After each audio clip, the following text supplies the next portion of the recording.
Hello guys, welcome to Crick 360. ఈ IPL 2024 గాను మనం టాప్ స్టోరీస్ కనుక మాట్లాడేసుకుంటే అందులో ఖచ్చితంగా వన్ ఆఫ్ ద టాప్ స్టోరీస్లో రాయల్ ఛాలెంజర్స్ బెంగళూరు వాళ్ళ యొక్క టీమ్ జర్నీ ఉంటుంది. ఎందుకంటే అట్లాంటి ఇన్స్పైరింగ్ జర్నీ అయితే ఈసారి రాయల్ ఛాలెంజర్స్ బెంగళూరు వాళ్ళైతే సొంతం చేసుకున్నారు. నాకు తెలిసి రాయల్ ఛాలెంజర్స్ బెంగళూరు వాళ్ళు వాళ్ళ ఫ్యాన్స్ ఎస్పెషలీ ఈ యొక్క సీజన్ని వాళ్ళ లైఫ్ లాంగ్ గుర్తుపెట్టుకుంటారేమో. ఎందుకంటే వాళ్ళు ఖచ్చితంగా నిజంగానే మనసులు గెలిచారు భయ. ఎందుకంటే ఆ 7 మ్యాచెస్, ఇన్ఫ్యాక్ట్ ఆ 8 మ్యాచెస్ అయిపోయిన తర్వాత ఎవరైనా కల్లో అయినా ఊహించుంటారు చెప్పండి. అంతేందుకు మేము కూడా అంతే. ఈసారి ఫస్ట్ ఏదైనా టీం ప్లే ఆఫ్ నుంచి నిష్క్రమిస్తుంది అంటే ప్లే ఆఫ్ రేస్లోంచి అంటే అది ఖచ్చితంగా ఆర్సీబీ అనుకున్నాం. కాకపోతే మనందరినీ రాంగ్ అని ప్రూవ్ చేస్తూ వాళ్ళైతే ఏకంగా లాస్ట్ 6 out of 6 గేమ్స్ అయితే స్ట్రైట్ అవే గెలిచి వాళ్ళైతే ప్లే ఆఫ్ లేక అడుగు పెట్టి తర్వాత అయితే ఎలిమినేటర్లో అయితే రాజస్థాన్ రాయల్స్తో అయితే ఓడిపోవాల్సి వచ్చింది. అది వేరే విషయం. కాకపోతే కనుక ఆ యొక్క జర్నీ ఉంది కదా, అది మాత్రం ఎప్పటికీ అలా మార్క్గా మన మనసులో ఉండిపోతుందని అయితే నేనైతే అనుకుంటున్నాను. మరి ఈ యొక్క టీం గురించి మనం ఏ టాకింగ్ పాయింట్స్ ఉన్నాయి. ఫస్ట్ వచ్చేసి ఈ యొక్క టీం జర్నీ ఎలా జరిగింది. ఫస్ట్ వచ్చేసి వాళ్ళైతే అక్కడ రాయల్ ఛాలెంజర్స్ బెంగళూరు నుంచి రాయల్ ఛాలెంజర్స్ బెంగళూరుకి అయితే పేరునైతే చేంజ్ చేసేసుకున్నారు అనమాట. ఆ తర్వాత వచ్చేసి మనం చూసాం ఫస్ట్ 7 మ్యాచెస్లో కేవలం ఒకే ఒక మ్యాచ్ మాత్రమే విక్టరీ సాధించారు. అది కూడా పంజాబ్ కింగ్స్తో వాళ్ళు హోమ్ గ్రౌండ్లో సాధించారు ఆ విక్టరీని.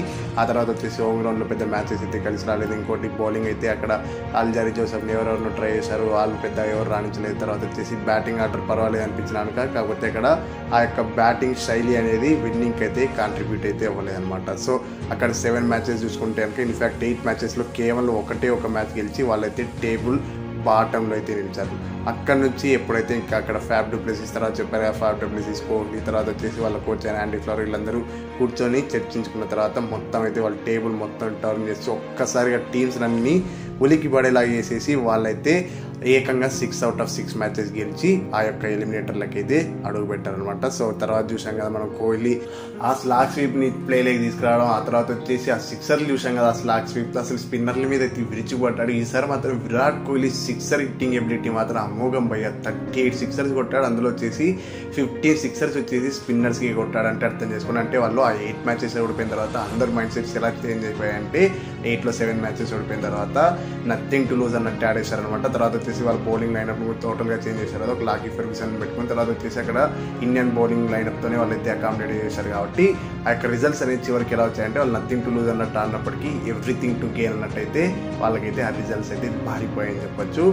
మరి ఈ యొక్క రిజల్ట్స్తో వీళ్ళు ఎక్కడ ఫినిష్ చేశారు, ఈ యొక్క సీజన్లో వచ్చేసి ఇక్కడ ఎలిమినేటర్లో ఓడిపోవడంతో 4th ప్లేస్లో ఫినిష్ చేశారు. అందులో 2023లో 6th ప్లేస్లో ఫినిష్ చేశారు. 2022లో వచ్చేసి 4th ప్లేస్లో ఎలిమినేటర్లో ఓడిపోయి వాళ్ళ యొక్క సీజన్ అయితే ముగించాల్సి వచ్చింది అనమాట. ఇది వాళ్ళ యొక్క లాస్ట్ 3 years యొక్క హిస్టరీ అయితే వాళ్ళ యొక్క ప్రోగ్రెస్. ఇంకా మరి ఈ సీజన్కి ప్లేయర్ ఆఫ్ ద సీజన్ ఎవరు అంటే ఎవరికైనా ఏదైనా డౌట్ ఉంటుంది చెప్పండి భయ్య, విరాట్ కోహ్లీ. ఆ యొక్క రన్స్ చూడండి, ఫస్ట్ 761 రన్స్ అంట, 62 యావరేజ్ అంట, 154 స్ట్రైక్ రేట్ అంటాం, ఇన్ఫ్యాక్ట్ 155 అని చెప్పచ్చు మనం.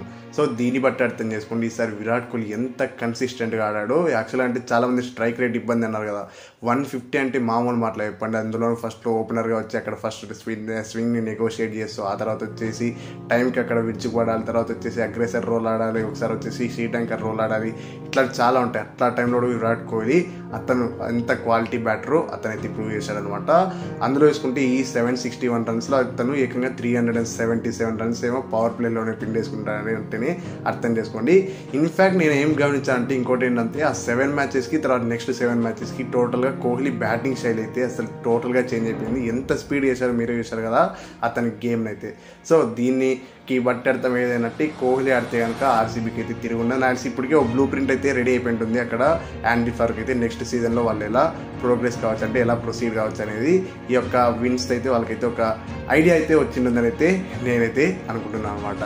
ఇంకా వీళ్ళు కలిసి వచ్చిన మూవ్ ఏదైనా ఉంది అంటే అక్కడ మ్యాక్స్వెల్ ఎప్పుడైతే ఫామ్లో ఏమైతే ఇబ్బంది పడ్డాం ఆ తర్వాత వచ్చేసి విల్ జాక్సన్ తీసుకొచ్చారు కదా, విల్ జాక్సన్ తీసుకొచ్చిన తర్వాత ఫస్ట్ 2 మ్యాచ్లు అయితే ఆడలేదు కానీ అంతగా. ఆ తర్వాత వచ్చేసి కోల్కతా మీద ఒక 32 బాల్ 55 స్కోర్ చేశాడు. ఆ తర్వాత వచ్చేసి వెంటనే అక్కడ చూసాం కదా గుజరాత్ టైటన్స్ మీద ఒక అద్భుతమైన సెంచరీ అయితే సాధించారు కదా. అసలు ఆ బ్లిస్టరింగ్ నాకు ఎవరికైనా గుర్తుండకుండా చెప్పండి. ఏకంగా కోహ్లీని నాన్ స్ట్రైక్ ఎండ్లో ఉండి అతని హిట్టింగ్ యొక్క పవర్ హిట్టింగ్ చూసి విల్ జాక్స్ యొక్క పవర్ హిట్టింగ్ అతనైతే నోటికి ఇట్లా వేలేసుకొని చేయి అడ్డం పెట్టుకొని నవ్వుతూ వచ్చాడు. అక్కడ ఇన్స్టాగ్రామ్లో చాలా వైరల్ అయిపోయింది కదా. ఫస్ట్ అతను బిట్వీన్ 50 to సెంచరీ అతను ఎంత టైం తీసుకున్నాడు చెప్పాలన్నా సెంచరీ వేయడానికి. ఆ మ్యాచ్లో జస్ట్ 6 minutes ఆఫ్ టైం తీసుకున్నాడంటే అర్థం చేసుకోండి విల్ జాక్స్ యొక్క విధ్వంసం ఎలా ఉంటుందో. సో ఇప్పుడైతే నాకైతే ఏమనిపిస్తుంది అంటే ఆ యొక్క మిడిల్ ఆర్డర్లో అయితే విల్ జాక్స్ పెద్ద ఉండడం వల్ల ఆ యొక్క వాళ్ళకి బ్యాలెన్స్ అయితే లభించిందని చెప్పాలి. అక్కడ మ్యాక్స్వెల్ అయితే ఇంకా మనం పెద్ద చెప్పుకోవాల్సిన అవసరం లేదు, ఎందుకంటే మ్యాక్స్వెల్ ఒకవేళ ఆడితే అతివృష్టి లేకపోతే అనావృష్టి అయినట్లయితే ఉంటుందన్నమాట. సో బెంగళూరుకి ఈసారి ఏదైనా ఇబ్బంది పెట్టిందంటే అది ఖచ్చితంగా